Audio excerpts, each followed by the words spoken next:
On a bien écouté vos propos introductifs, effectivement. Vous parliez d'ailleurs à plusieurs reprises d'inquiétudes. On en a quelques-unes aussi.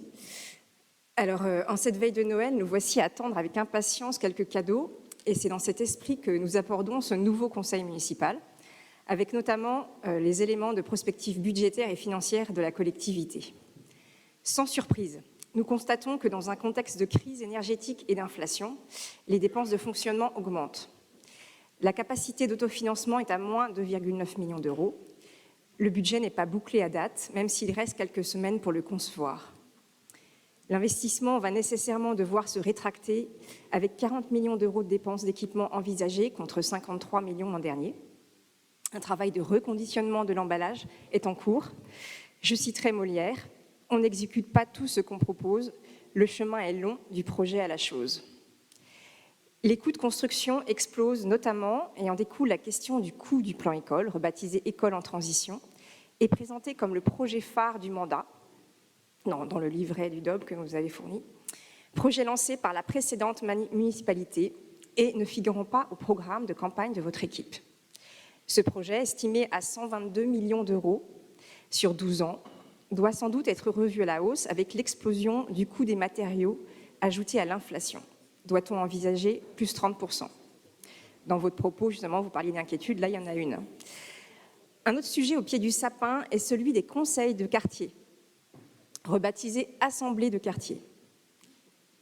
Cette réforme très politique est une décision unilatérale, sans concertation de la population, semant le désarroi parmi les habitants engagés dans ces instances.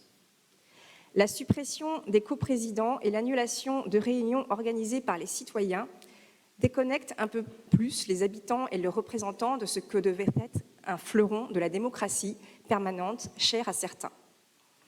Des missions et des engagements se succèdent dans l'attente d'une réelle co-construction. Nous lisons dans la presse qu'une option possible serait la fusion du budget des assemblées avec le budget participatif.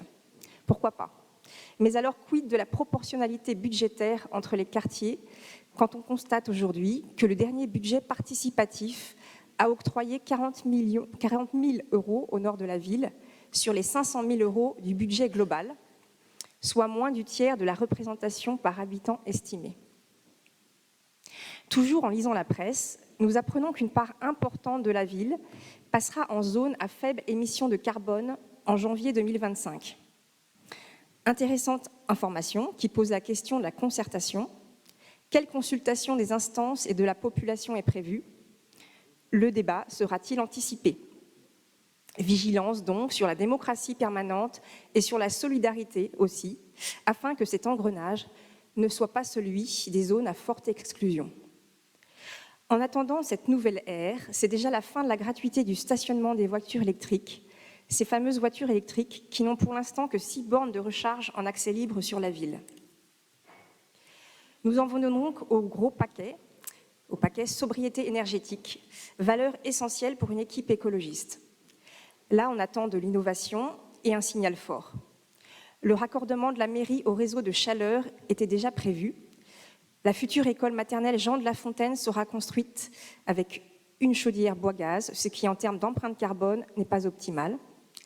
La création d'une vélorue fait paradoxalement fuir les cyclistes vers la rue parallèle par manque de sécurité.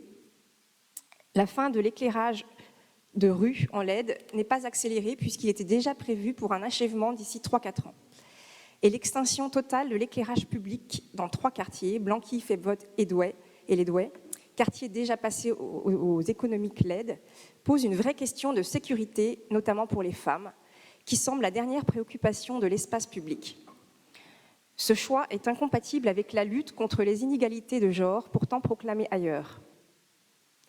À la rubrique égalité femmes-hommes, je souhaite souligner ici le fait que la tenue d'un conseil municipalité un mercredi est le signe criant d'un mépris de ce que peuvent être les préoccupations de certaines femmes et de quelques hommes.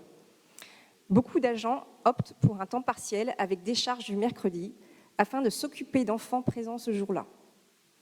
Faire fi de cette réalité, n'est-ce pas tomber, j'ose le terme, dans un bon vieux paternalisme et compliquer l'organisation et la charge mentale de certains élus aussi, voire de les priver de ce moment de démocratie. Toujours en termes de parité, il y a une absente depuis plus d'1 an au sein de cette Assemblée, l'ancienne première adjointe Cathy Munch-Masset. Or, elle siège toujours au Conseil. N'est-il pas temps de prendre une décision nette et de permettre à une autre femme, Sabine Meignet, de rejoindre notre Assemblée pour s'exprimer et débattre comme nous le ferons aujourd'hui? Pour finir sur une note positive, nous nous réjouissons du choix officiel de la ville de Tours comme camp de base de l'équipe irlandaise lors de la Coupe du monde de rugby 2023. Initiative, d'ailleurs, dont nous étions à l'origine, tout comme les travaux de la Chambrerie, qui vont améliorer un équipement dont Tours-Nord a grand besoin. Donc, cette sélection de Tours-Nord comme camp de base a été saluée par le joueur de foot Olivier Giroud, dont nous proposons le patronyme pour rebaptiser le stade de la Vallée du Cher. À Noël, tous les vœux se réalisent. Je vous remercie. Je voulais préciser